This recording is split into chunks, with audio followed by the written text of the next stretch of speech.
guys, welcome to another video. Today we're going to do a flip through of the Antique Dealer and Collector's Guide November 1986 copy. We have the front cover here, contrast in painting and investing in silver and jewelry. Okay, when you're ready, let's start.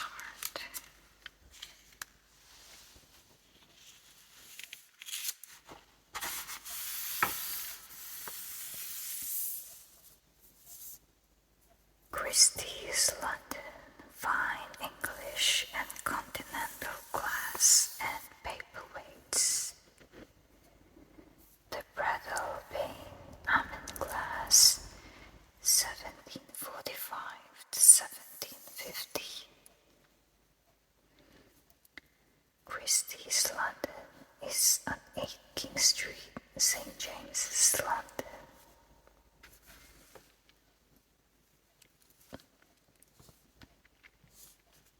Doveridge House of Nature.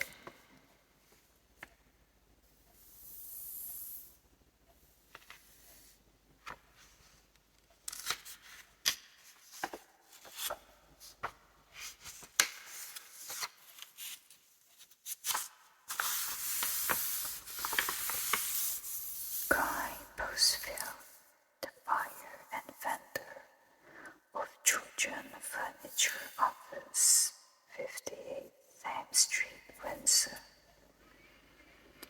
Exceptionally small George tree sideboard, cupboard on the left side, deep drawer on the right, flanking 2 drawers in the center. R.E. Porter, specialist in silver and jewelry, antique, second-hand and new.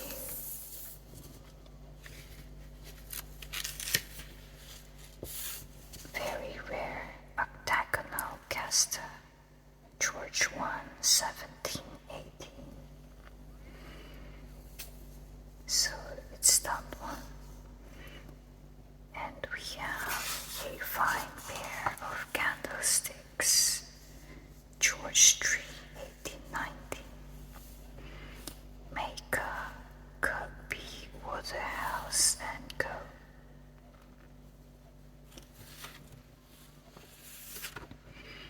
Woburn Abbey Antique Centre, one of the largest antique centres under one roof in England.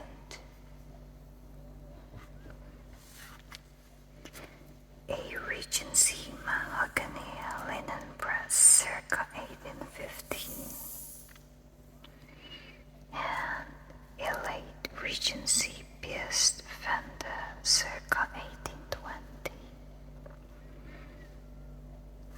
A George III mahogany corner washstand circa 1790.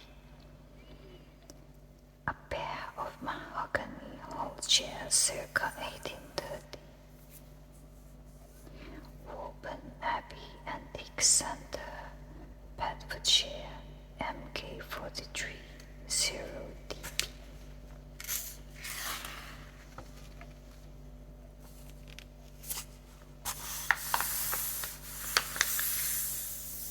It arrived from China this morning. Perfect example. Ming, no, Pete and Scott actually. Pete and Scott, the safest stands for over a century. For over a century, Pete and Scott have been shipping the world's most valuable art treasures and antiques with consideration and great care. Their reputation has grown with museums, exhibition organizers, dealers and collectors alike. They know that when they choose Pete and Scott, they are in safe hands from one side of the world to the other. Vernio Antiques. We have here a Regency rosewood sofa table, fine faded color, circa 1810, and two from a set of 6 mahogany apple white design chairs, circa 1790, and a very fine red walnut George II drop leaf table, circa 1750.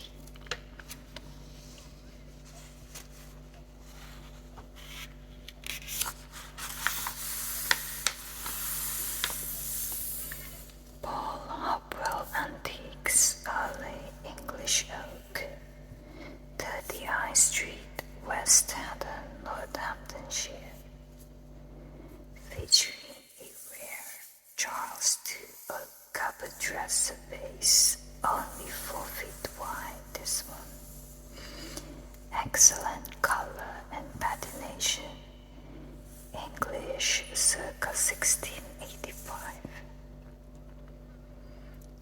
John Bly, established 1891, and the Peter Arnold Gallery jointly present a Christmas exhibition of fine furniture, paintings, and decorative items.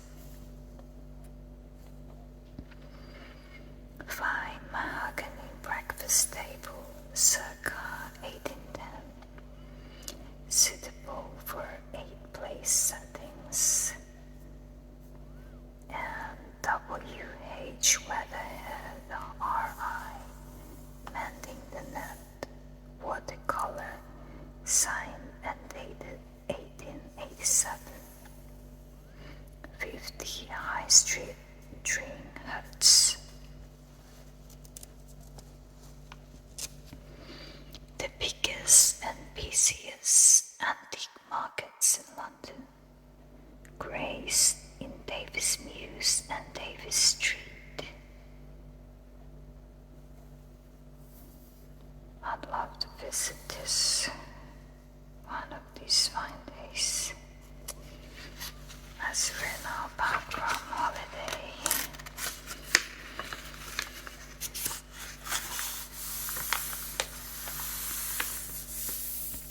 Sam Savage Antiques, Hayes Farm, Ticknall, Derbyshire.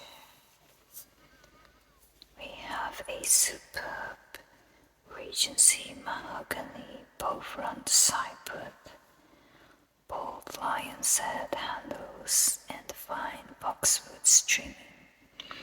The top is cross-banded and strung, supported upon elegant fluted legs and brass casters, circa 1820. We have here elegant rosewood teapot on slim octagonal pedestal. Has been tastefully made into a velvet-lined workbox, circa 1820. And this is a fine mahogany teapot with original fitted caddies, superb condition, restrained ebony trimming, supported on elegant raised quadruple base. Delamone and Son Limited, a very pretty pair of early 19th century glass and ormolu candelabra, mounted on temple bases, English, circa 1810.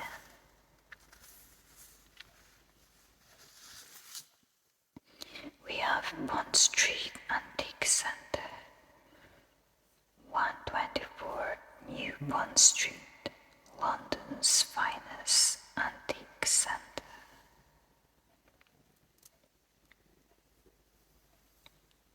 Jane Toller, trading as Charles Toller, antiques for the country home. 20 High Street, Datchet, Slough, Hayloft Gallery.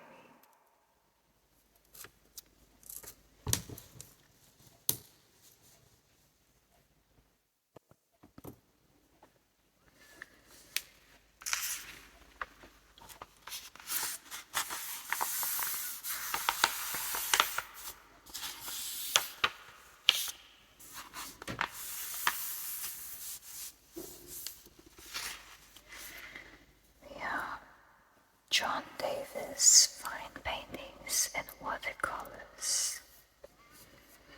This is Charles Simpson, R.I., R.O.Y., 1885-1971. Gulls on the Shore, Oil and Board. And this is Edward Dawson, Charlotte's Tea Party, oil on canvas. The old school antiques Tony Windsor Berkshire, featuring a fine Sheraton mahogany secretaire bookcase with satinwood interior fittings, original condition, circa 1790. W.F. Greenwood and Sons Limited. This is an early 18th century walnut vineyard knee-hole desk, that one. Quarter top, cross-banded molds, oak sides, pan feet, restored circa 1700. 2-entry crown place, Harrogate, North Yorkshire. Priory Gallery Autumn Exhibition of the late 19th and early 20th century watercolors and oil paintings. Memories.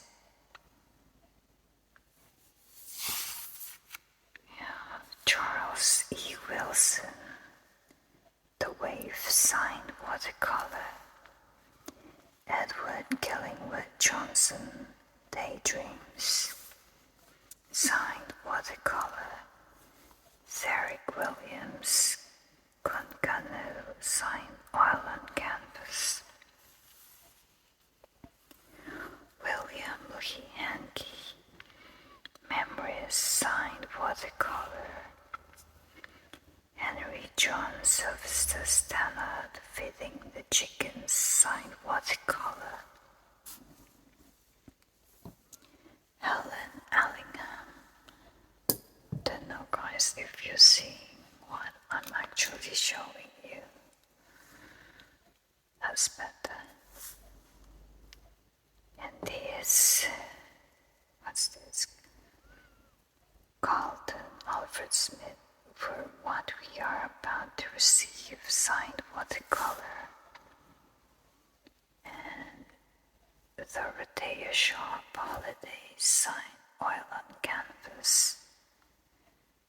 And this is James D. Watts, The Patriot, signed watercolor.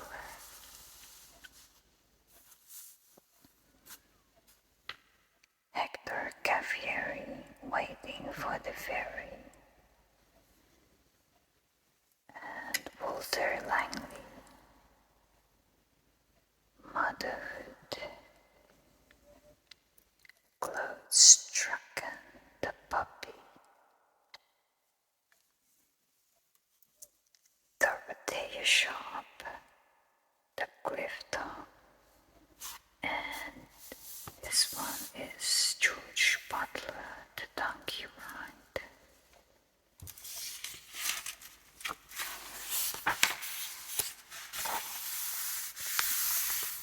The Bankhouse Gallery, 19th century oil paintings, Robert S. James Limited.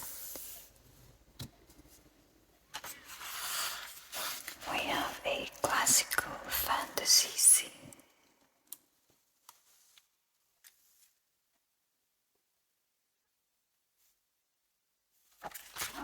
Let's put the lines on.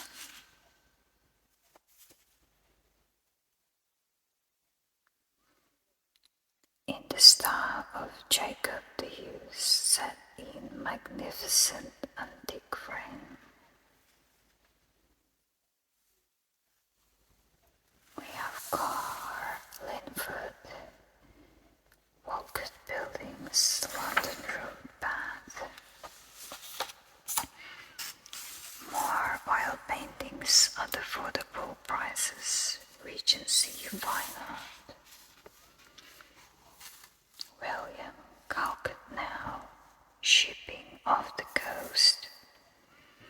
Antoine Blanchard, Place de la Concorde, Paris. Joseph Donovan Adam on the Alert, Conducts in a Landscape.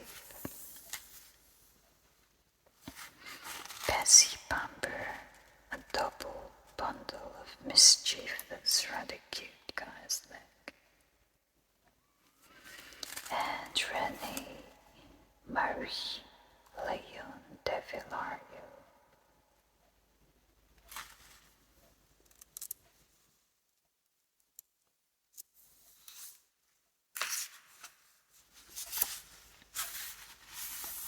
Anthony Mitchell Fine Paintings Incorporating Investment Art Limited. Let's have a look. This is Watercolor by John Cyril Harrison. Birds of Prey. That's Watercolor Ruben Ward Pinks. And this one, Oil and Wood, Percy Tarrant. And Oil and Canvas, signed Antonio Pauletti.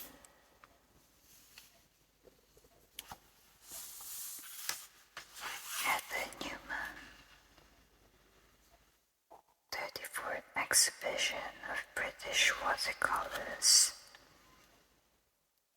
Edward Duncan, RWS, 1803-1882, Swansea Bay and the Mumbles at low tide, signed, dated 1857.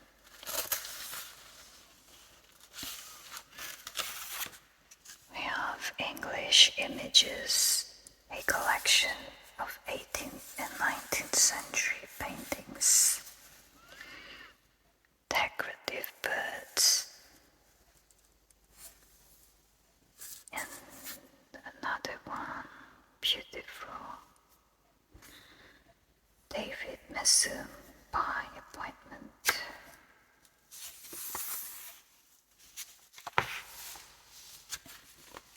The Cider House Galleries Limited, Wargrave on Thames.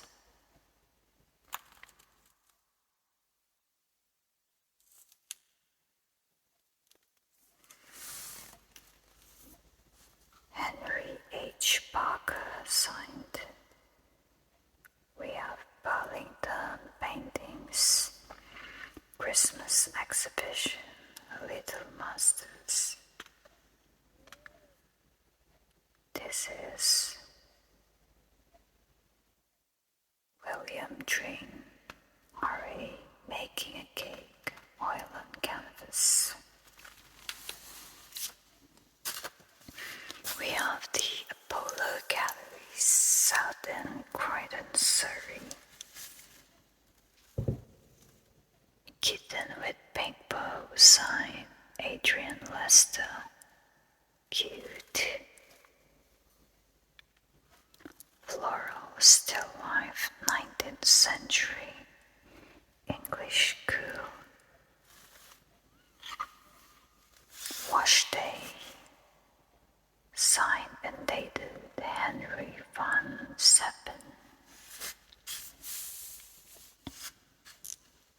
Cattle grazing in sunlit Everglade, signed Louis Bollings. Where's the candle? Microscopic in size. The Fresh Pastures, signed and dated John F. Denon, 1862. Not very clear, guys. And the potting, signed Edwin Arthur Ward.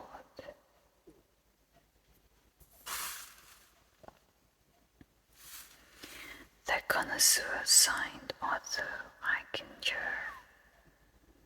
And the last one is The Sardine Boy, signed and dated F. Andriot, 1886.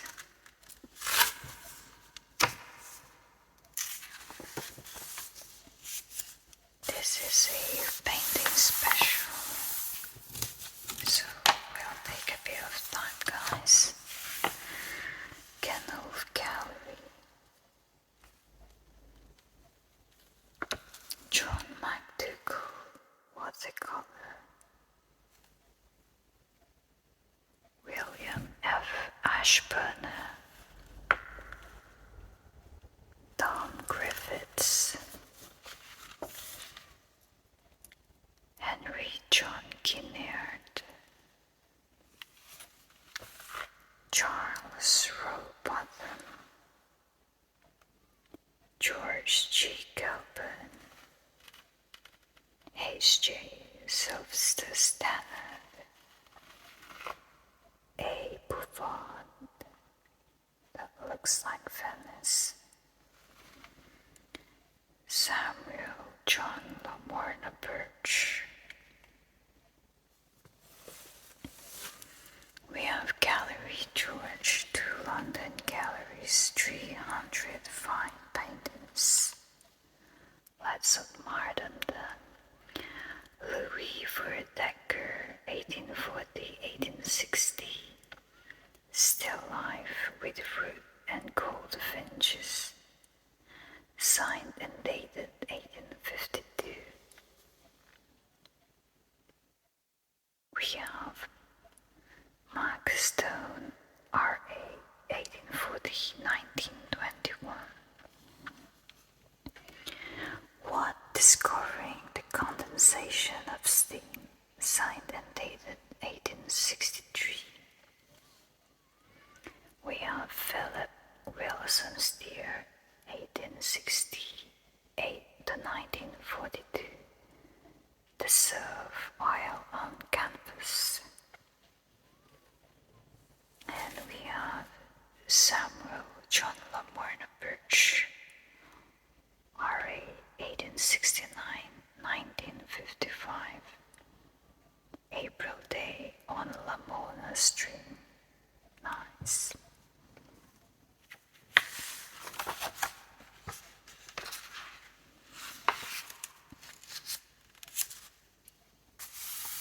We have Eastbourne Fine Art. George Stanfield Walters in watercolor, and William Pitt Eckington, Worcestershire. We have Severn Fine Art, 19th and 20th century oil paintings and watercolors featuring the musicians.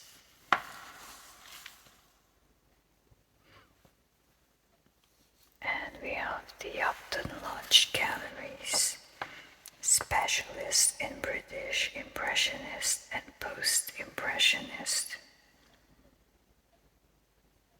Summer by Margaret Fisher-Prout.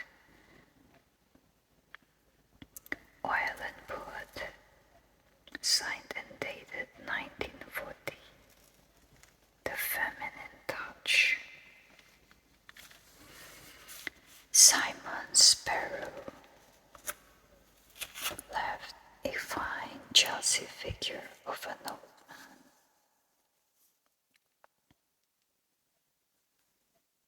emblematic of winter, and right is an early bowl, sweetmeat, figure of a seated man in Turkish costume.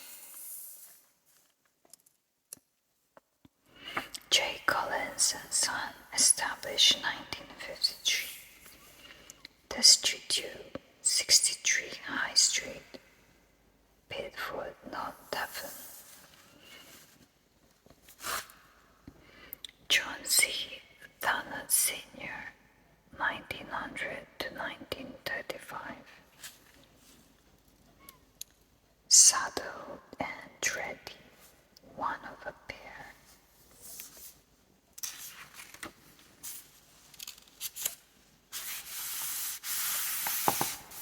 John Nude Fine Paintings and Works of Art, Picton House Gallery, Broadway. SFM, Gorget Napoleon Tree, Ante Paul. John Mulcaster Carey, Quincamp, Brittany.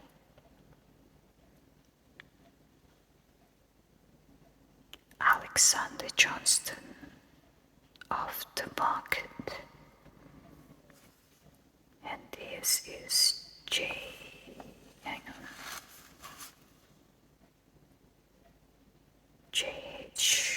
Mann, The Approaching Step. Adrian Hill, St. Peter Port Guernsey. Cecil Kennedy, Still Life. William Herbert Allen, Goring Church on the Thames. John James Wilson, St. Michael's Mount. Archibald Thorburn, Grey Wagtail, and Thomas Baker, Cattle in Landscape. British Post-Impressionist and Nolin School, 1880-1930. The Bathers, Silver Bells and Cockle Shells. Beach Scene by Ernest Proctor. Whitford and Hughes, 6 Duke Street, St. James's, London.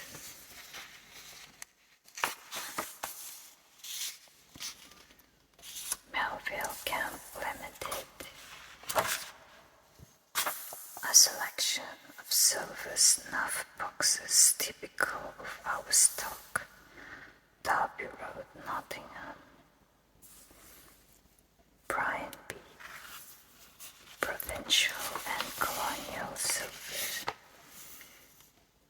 featuring a fine lion sejam, possibly Salisbury circa 1620, and a fine siltop lid circa 1636.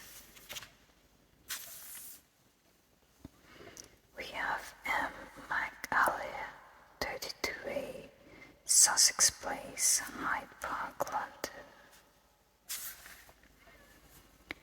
Georgian Old Sheffield Plate, a magnificent suite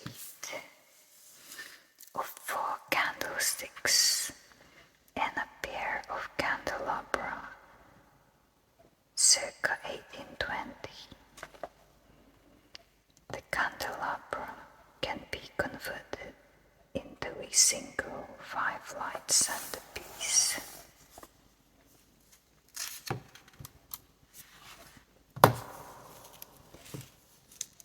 The Simon Carter Gallery.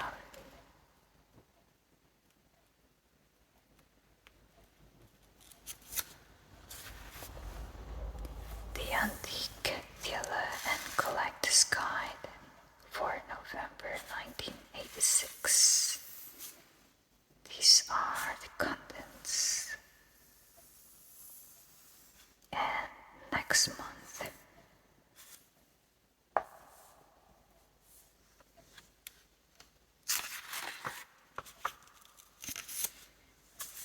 guidelines, volatile antique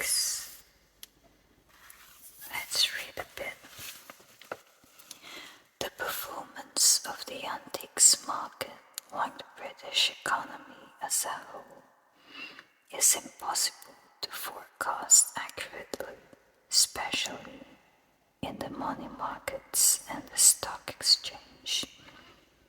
Together with the current antiques buyers at home and together with the current lower value of the pound, should all things being equal, attract more antiques buyers at home and overseas. Fine furniture and works of art like gold bullion, which is currently on the rise, are normally an attractive, safe resting place for nervous money. But it is impossible to tell whether this will actually happen, particularly in that the scheme of things is complicated at home by the possibility of a rise in interest rates and the prospect of a general election at some time during the next 18 months.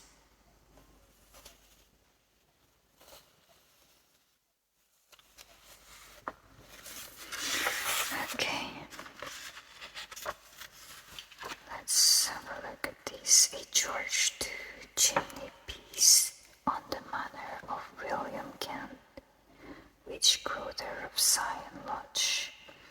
The dealers in architectural antiques and period garden ornaments are exhibiting in their newly reorganized galleries in London Road, Albert, Middlesex.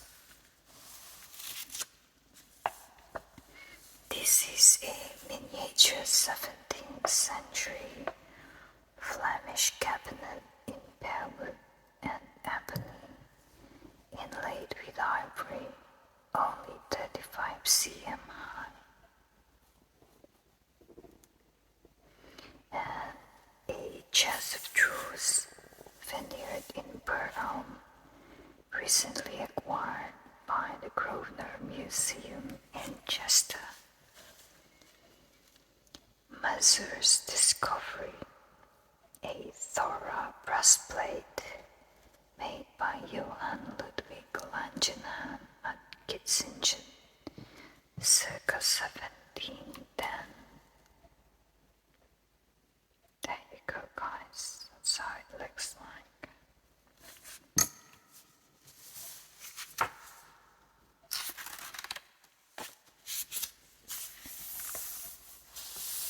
The musicians, a late 17th century Beauvais tapestry, recently added by the Whitworth Art Gallery to its extensive collection of textiles.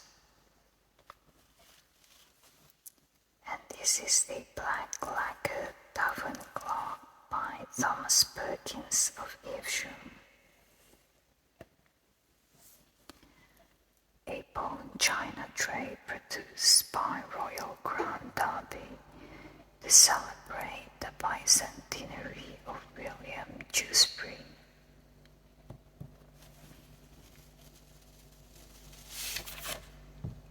In brief,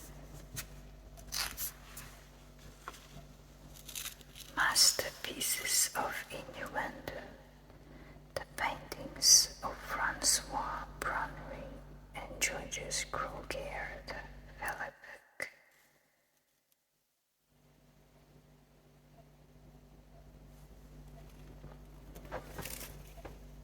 A cardinal error, this one. And right, the Cardinal's Nephew, both by Francois Brunnery. And opposite page, Flirtation by Georges Croquier, signed and dated 1885.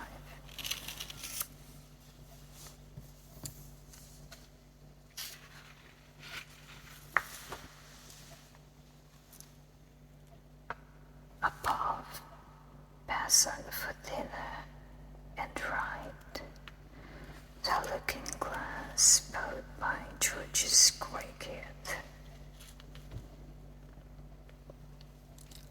Here it's The Intruder by Francois Brunnery, and left Preparing to Go Out by George's Cricket.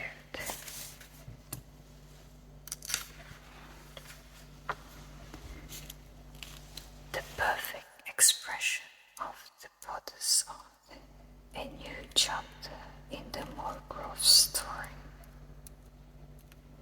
Above left, Moorcroft's factory at Coburn. Far left, a vase 14¼ inches high by William Moorcroft, dated 1919. And left, this one, William Moorcroft, 1872–1945. And this one, earthenware designed by William Moorcroft and manufactured by James McIntyre & Co. 1898–1913. Let's admire the pieces for a short while.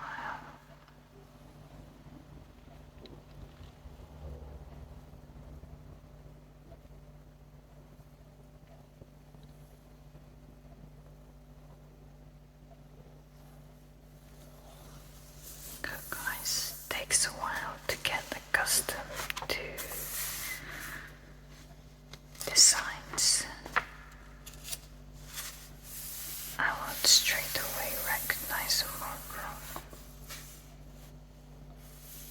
It's a bit of Claire's group to me, but it's not, it's a Moorcroft. Nowhere like it for painting, states and its artist colony, Peter Phillips. This is Couples at States by Harold Knight, 1874–1971.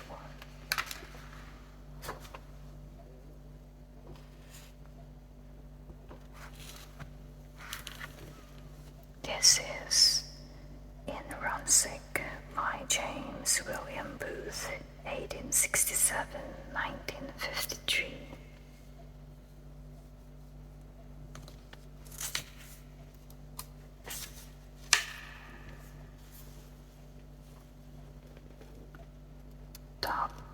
The Harbor, Scarborough by Ernest Day, 1868–1934. And this Swining by Arthur Frydenson. Books for Silver Marks. This is a wrought iron garden bench, one of over 700 items featured in the Kendrick catalog of 1876. Decorative household metalware, republished by Thurston Press.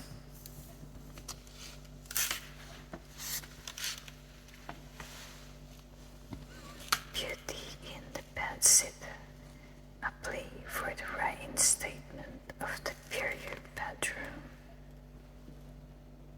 This a George Tree mahogany clothes press of simple design. And opposite page, which is this one, a view of the Chinese bedroom at Blinking Hall, Norfolk, which was redecorated by Thomas Ivory of Norwich, circa 1760. The furniture, which is mainly contemporaneous, includes a Chippendale style bed with rococo cresting, that one. Chinois redecorated press cupboard, this, and a black lacquer cabinet on stand, and a Chippendale side chair. This by courtesy of the National Trust.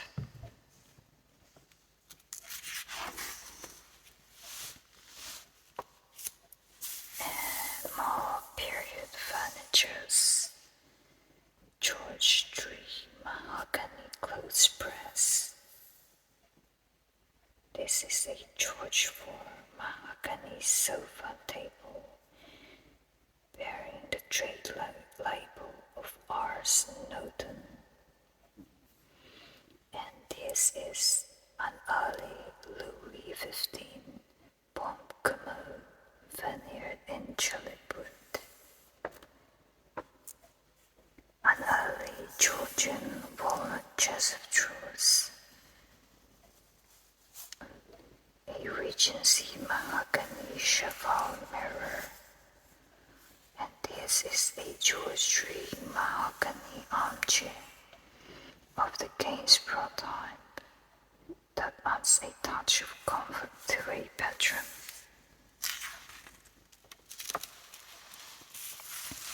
On view, splendors of the Stuart Court Max Wax choice.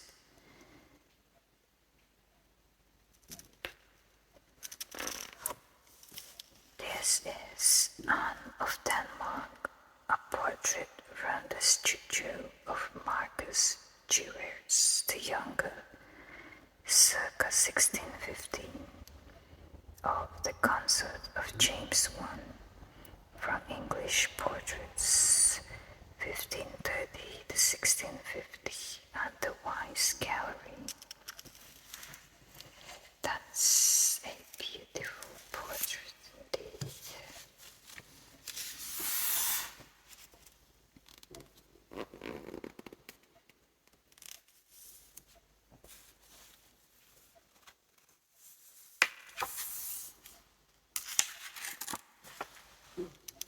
A finer substance than anything.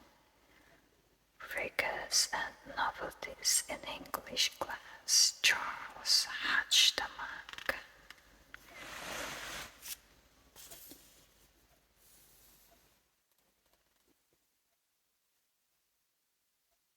Opposite page, which is this one, it's a group of late 19th century figures in the Jacob's Ladder. Top left, each individual spiral was made by winding hot glass round metal pinches by courtesy of Broadville House Glass Museum.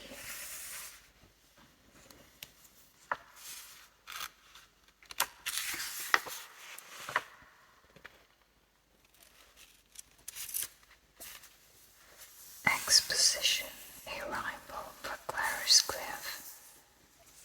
Let's see.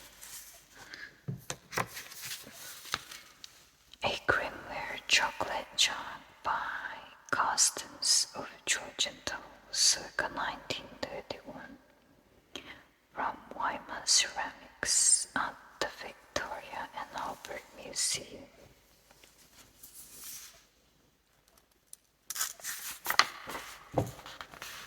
Glories and the Crime. The discoveries and restoration of a Victorian oil painting.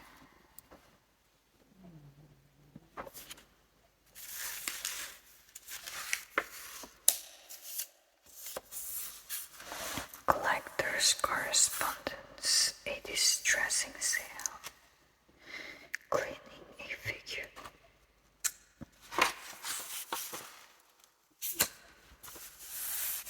The ingenuity of silver sugar tongs. Ronald Purcell. Collectibles, we have sugar tongs in stock, guys.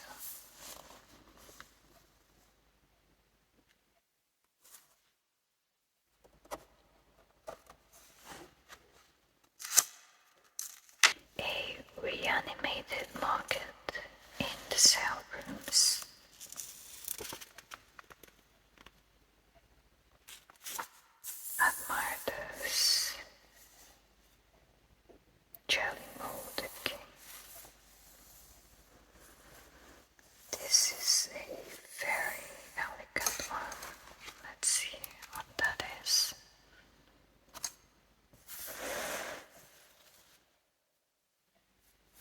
pieces, even with slight damage. This pair of Worcester fly bar and bar vases and covers, painted with flowers and raised on triple curated supports, secured 3,500 on Henry Spencer and Sons.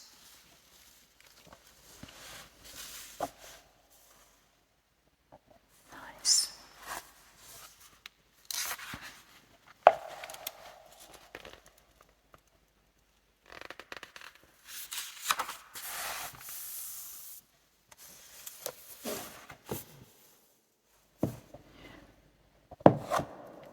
Moffats believe that the late Mrs. D. Ayford of Harrogate, whose estate they were selling, commissioned this 31 by 39-inch painting of 4 children picking primroses in the woods, direct from the artist Frederick Studd of Bradford.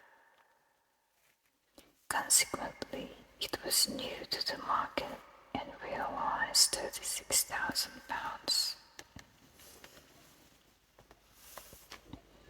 This is an early 19th century rosewood spinning wheel with ivory-mounted spiral-turned spindle supports, sold for £1,200 at Dacre, Son and Hartley. Just 3 inches in diameter, this 19th century fruitwood domed case traveling terrestrial globe published by C. Abel Klinger in Nuremberg fetch £630 at the Holloways of Banbury. This unusual polychrome animal in gold early Victorian Egyptian style necklace has a matching animal cruciform pendant and a bracelet with locket drop pillar. The Mortimer and Hunt set with its fifth case realized £5,000 at Phillips.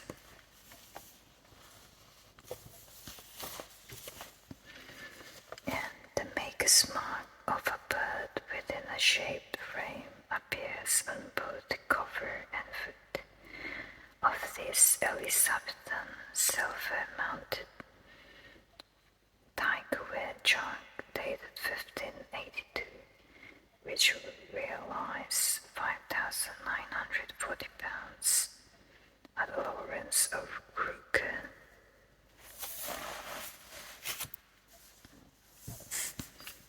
Auction discoveries treasures from a house clearance. A central gold teardrop motif on this gold and Roman mosaic necklace by Castellani, circa 1860, is signed with 2 entwined C's, together with matching earrings, which were also signed.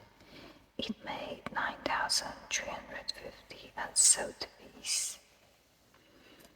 And Wright bought for £5 3 years ago. This emaciated male from Easter Islands was bought by an American collector for £30,240 at Christie's.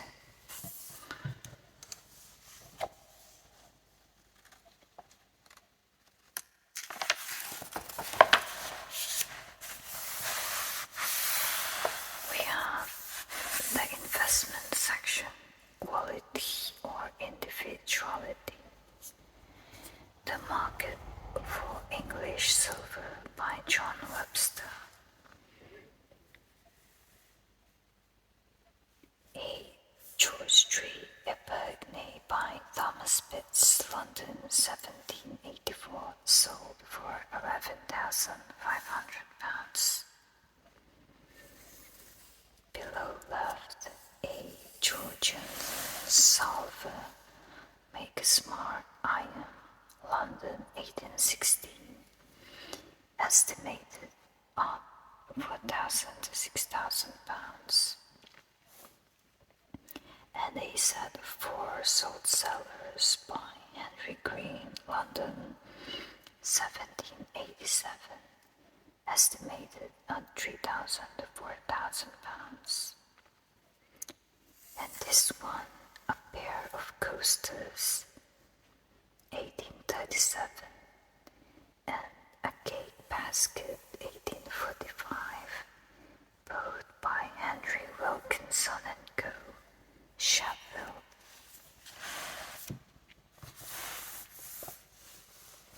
A pair of peasant table ornaments, German 1969, sold for 950 pounds, and a dessert basket by Crichton Rose, London 1912.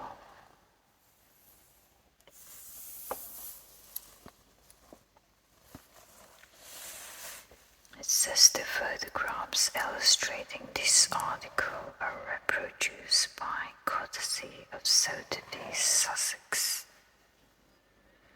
The Jewellery Market in 1986 by David Warren.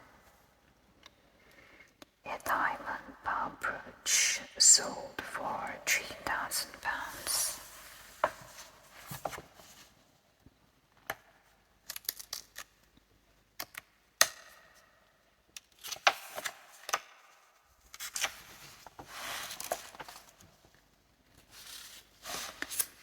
We have a diamond and sapphire dragonfly brooch sold for 10,000 pounds. Popular novelty brooches, top to bottom. A diamond set violin brooch. A multicolored animal and diamond trout brooch. And a diamond rabbit brooch. And a pair of amusing cufflinks. A pair of Art Deco diamond and platinum earrings. Around the dealers, 3 centuries of paintings. Supporting the theme of oil paintings, in this issue we show a selection of pictures from the galleries of dealers around the country.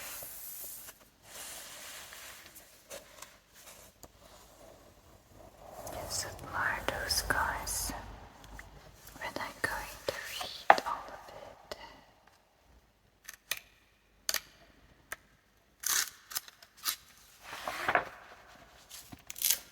Collectors Council, Antiques as an investment, a pragmatic approach. Okay, let's read this. The quality of the matching coffee pot and caddies by Smith and Sharp, London, 1773-74, hardly bears comparison with that of the tea set below, which was made in Sheffield in 1914-17. Mass production has diluted both the original Neo-Georgian design and the investment potential, whereas careful attention to neo-classical detail on the coffee pot and caddies, especially by the inclusion of applied mask and drapery festoons, considerably enhances their potential. The current value of the tea set is about 350 pounds, and that of the coffee pot and caddy is nearer 8,000 pounds. This one's by courtesy of Sotheby's.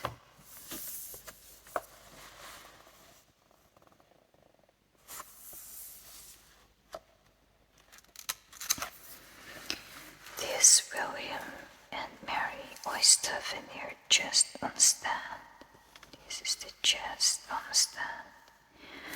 Was bought for £25 in 1935 and was recently sold at Worsfolds of Canterbury for £5,700. According to the Woolwich Equitable, the same sum, £25, left untouched in a building society account would now be worth £238.20. Okay, so that was a good investment. Yes, it was a good investment.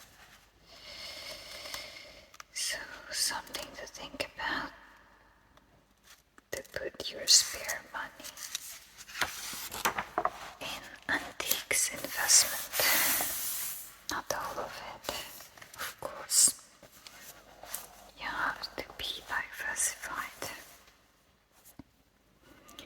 Coming up for auction, a fine watercolorist, Bill Simpson.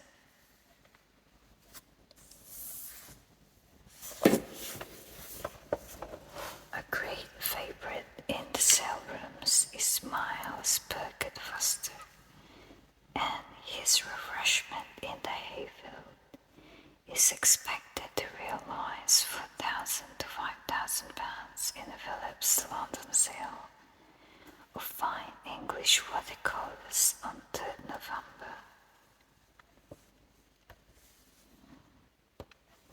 Two from a set of 6 George II style mahogany dining chairs on offer at Burns Turkey on 12 November, estimate £3,000 to £5,000.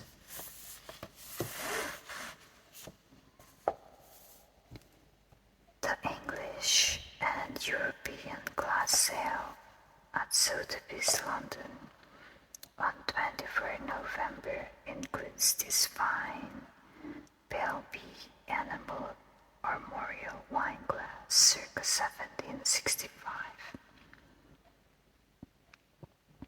It was formerly in the Kirby Mason collection, and on the day is expected to make £20,000 to £30,000.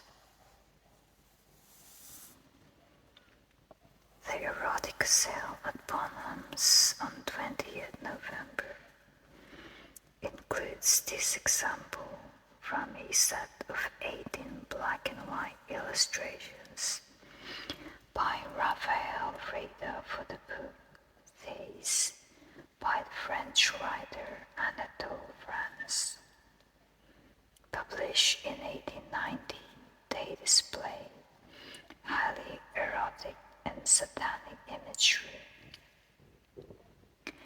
The illustrations are all based on the temptations and fantasies of a religious man. The works carry an estimate of 200 to 300 pounds. This Muhammad Sublime Harmony musical box is expected to make 1,000 to 1,500 when it comes under the hammer at Sotheby's Chester.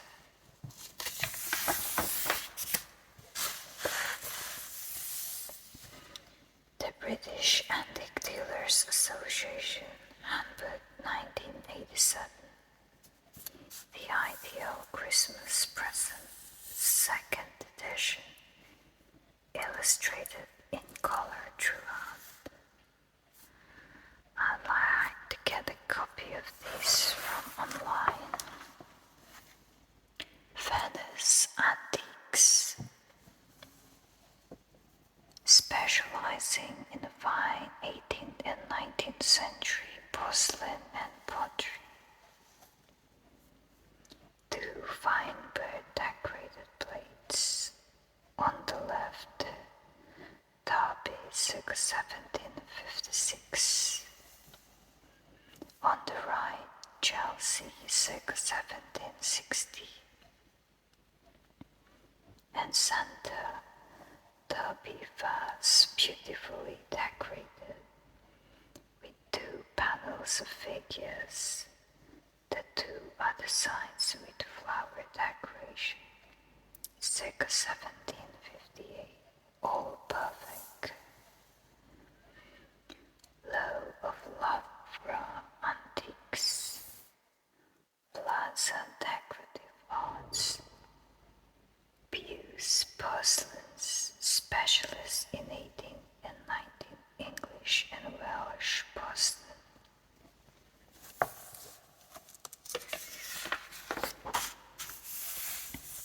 The fair circuit, the country comes to Kensington.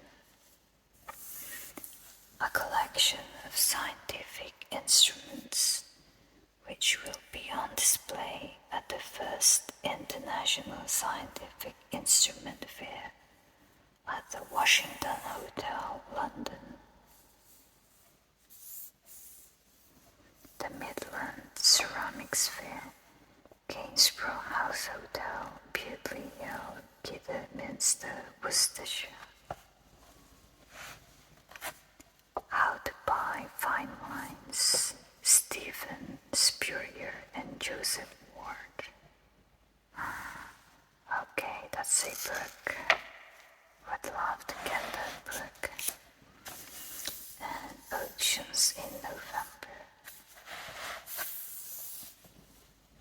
This is a bronze group of the young Queen Victoria riding side saddle circa 1853 by Thomas Thornycroft, 22 inches high, 3,300 pounds at Sotheby's, Sussex.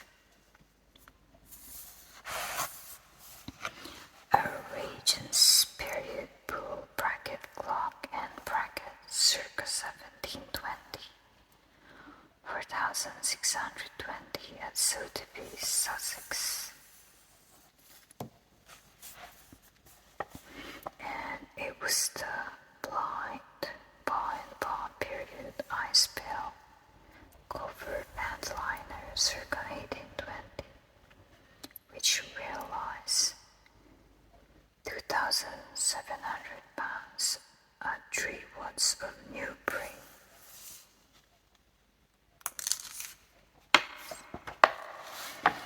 Antiques fairs in November.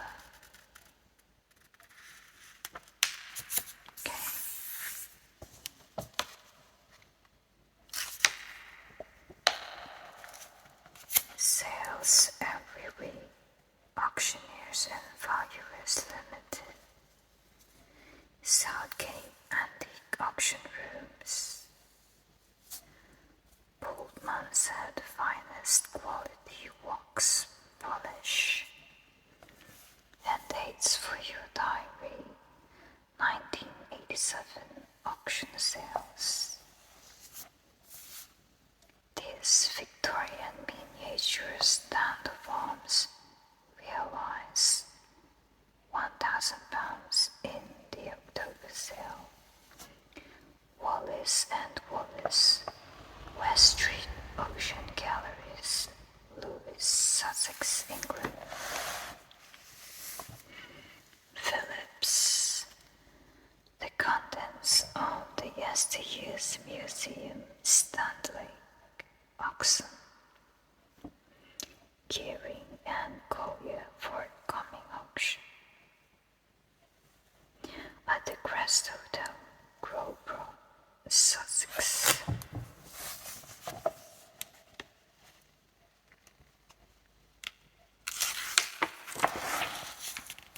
And more ads which we're not going to read. Authentic mistakes are expensive. To avoid them, choose from the Allen range of purpose-built ultraviolet examination lamps and illuminated magnifiers which assist in repair or renovation and help identify fakes and forgeries. A Allen equipment is used by galleries, museums, antique dealers, and fine art restorers throughout the world. P.W. Allen and Company.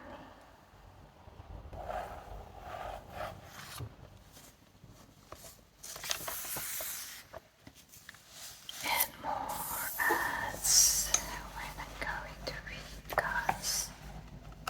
We will take forever.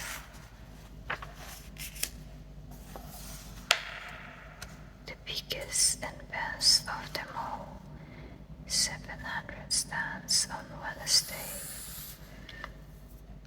The Birmingham Antiques Fair, that would be nice. And Alvis Antiques Market, the biggest and best trade market in London. Alexandra Palace Antique and Collectors Fair. Alexandra Pavilion, Wood Green, London.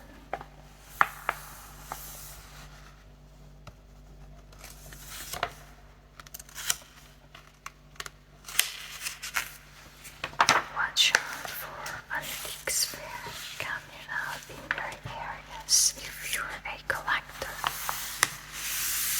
I'm sure a lot of it are still being held. So you could do a bit of research and fill your diary attending lovely antiques fair. Actually, I would do that. I love visiting antiques fairs. Something to do on a rather dull autumn and winter days, winter months. When you're in the antiques trade, never a dull month actually. Lots and lots of things to do.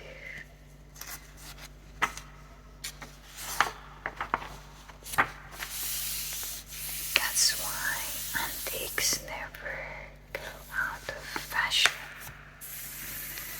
Henry's Auction House, the most important art sale in Germany since 50 years.